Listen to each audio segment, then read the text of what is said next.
Have you ever stopped to notice how anger arises out of nowhere? As if it were an external force that takes over you without warning? Someone says something that bothers you, a driver cuts you off, a situation doesn't go as you planned, and suddenly you feel that familiar sensation. Your chest tightening, your breath quickening, your thoughts racing in circles as you try to justify your indignation. But have you ever wondered if that anger you feel was really caused by that person or that situation? What if you discovered that no one, absolutely no one, ever had the power to make you feel anger, that it has always been a matter of how you choose to react to the world around you?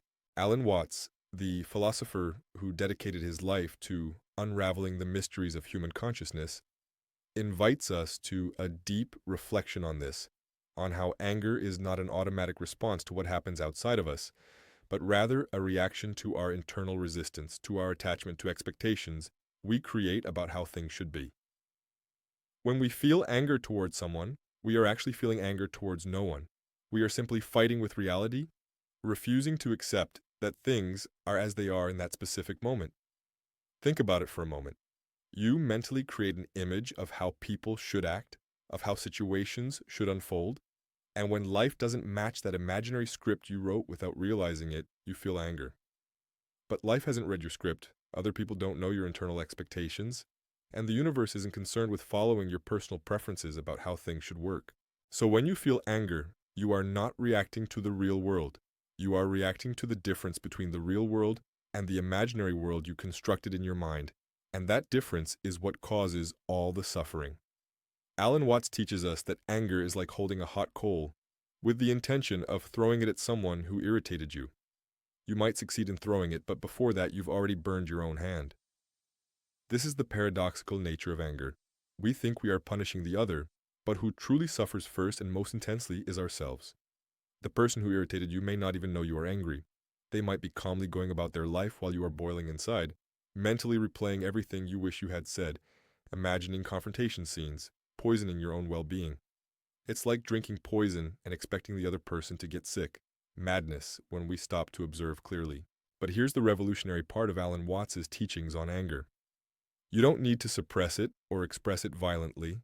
You simply need to observe it. The next time someone irritates you, instead of reacting automatically or trying to force calmness, just observe what is happening inside you. Notice how your chest tightens, how your breath changes, how your mind starts to create little speeches of defense or revenge. Observe all of this as if you were watching storm clouds forming on the horizon. You are not the storm. You are the one observing the storm, and when you realize this, something extraordinary happens. Anger loses its power. Anger can only dominate you when you identify with it, when you believe you are the anger, when you say, I am angry, instead of realizing, there is a feeling of anger passing through me at this moment. This subtle difference in language reveals a profound difference in consciousness. When you observe anger without merging with it, without judging it as good or bad, without trying to control or feed it, it simply dissolves because anger needs your unconsciousness to survive. It feeds on your identification with the thoughts that sustain it, with the stories you tell about why you have every right to be furious, about how that person shouldn't have done that. Alan Watts discovered through Eastern teachings that most of our suffering comes from the attempt to control what cannot be controlled. You cannot control what other people do. You cannot control external circumstances. You cannot make the world dance to your tune. But you can stop resisting. You can stop insisting that things should be different from what they are. And when you do that, something magical happens. You discover that you never have to feel anger towards anyone again. Not because you have become indifferent or apathetic, but because you finally understood that anger was never about other people. It has always been about your own resistance to reality. If you like this transformative perspective on anger, don't forget to subscribe to the channel to continue this journey of self-discovery. Leave in the comments which city you are following us from.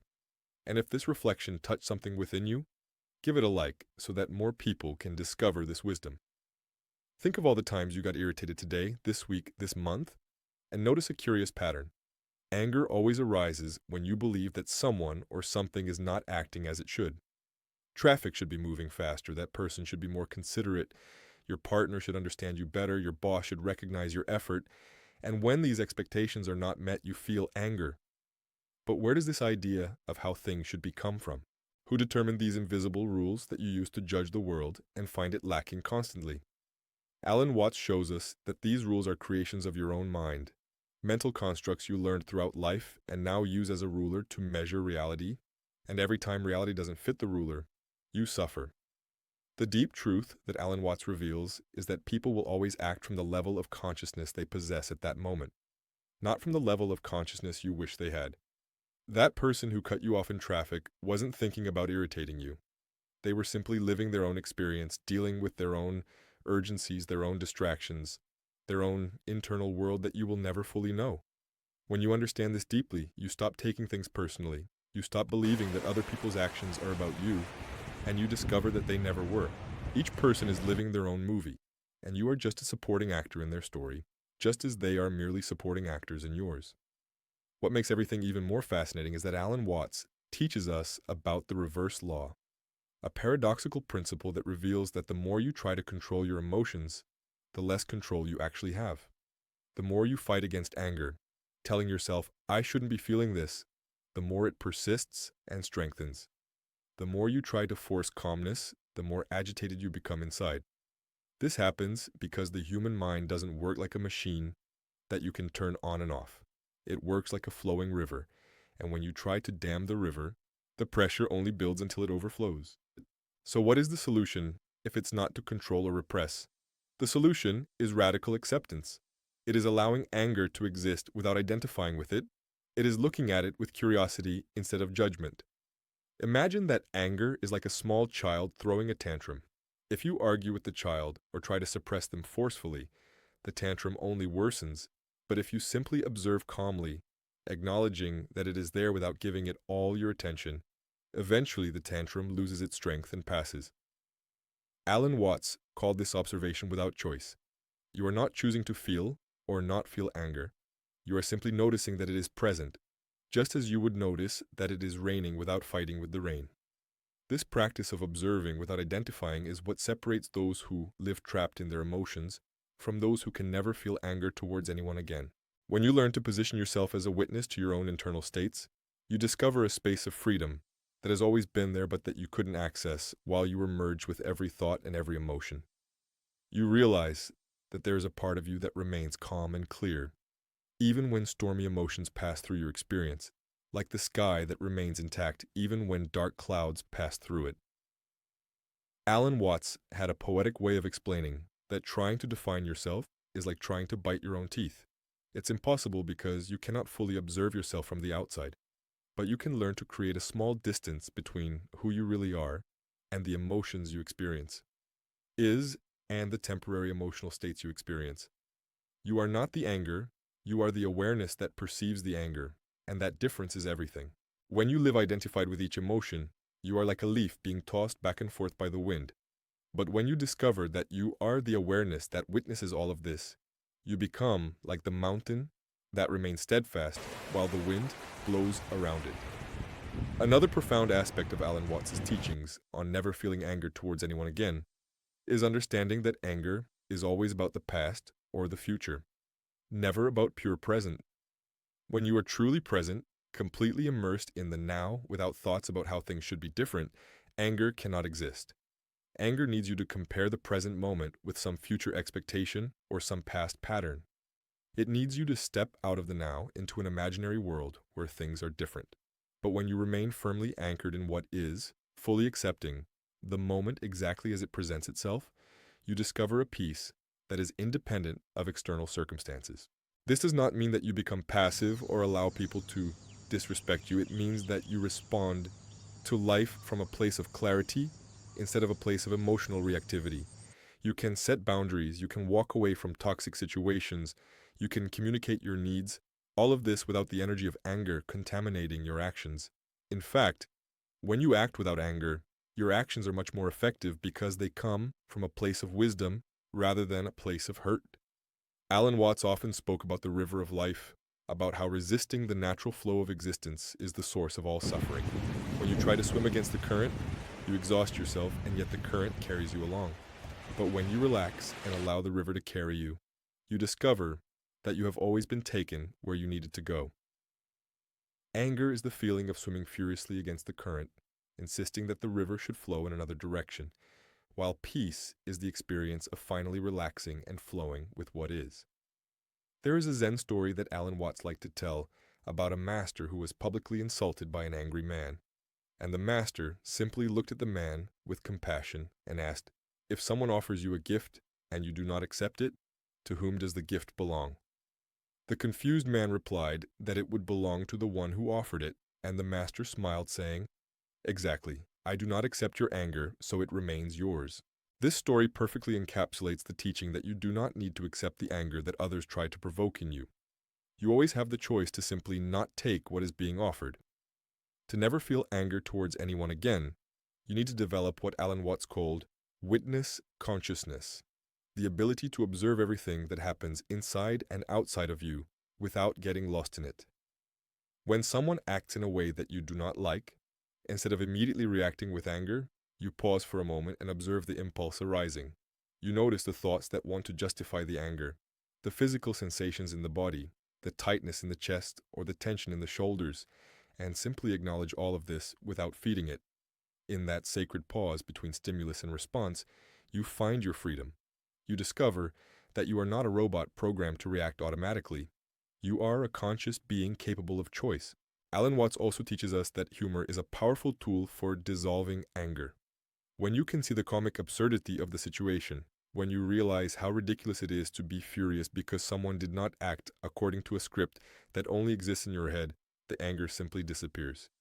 He said that true religion is the transformation of anxiety into a great laugh, and the same applies to anger.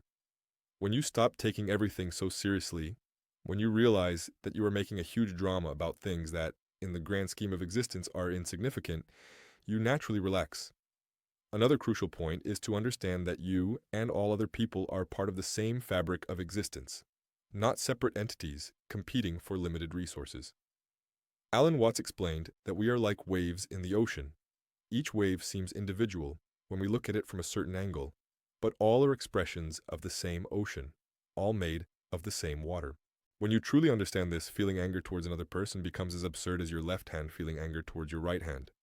You can disagree, you can have different perspectives, you may even need to protect yourself from destructive behaviors, but the anger dissolves because you recognize the fundamental unity.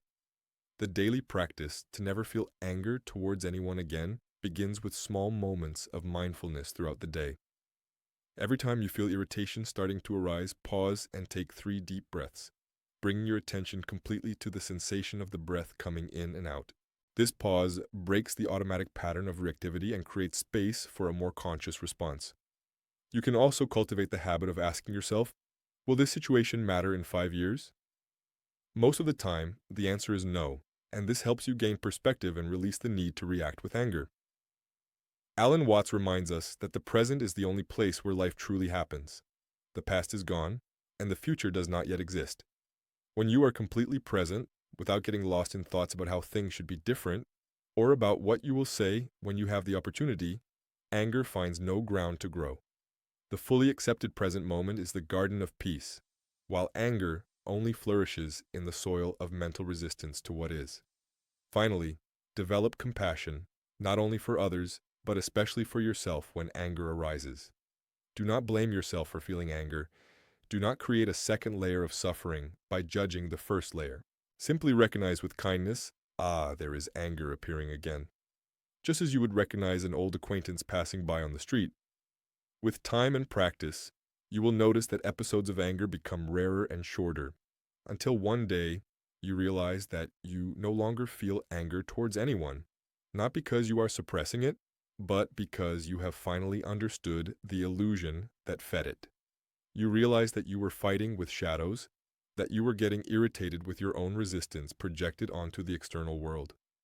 And when this realization becomes not just intellectual, but a visceral understanding in your being, you are free.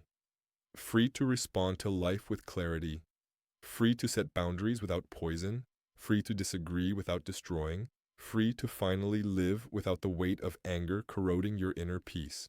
If these words resonated with something deep inside you, do not forget to subscribe to the channel to continue exploring the transformative teachings of Alan Watts.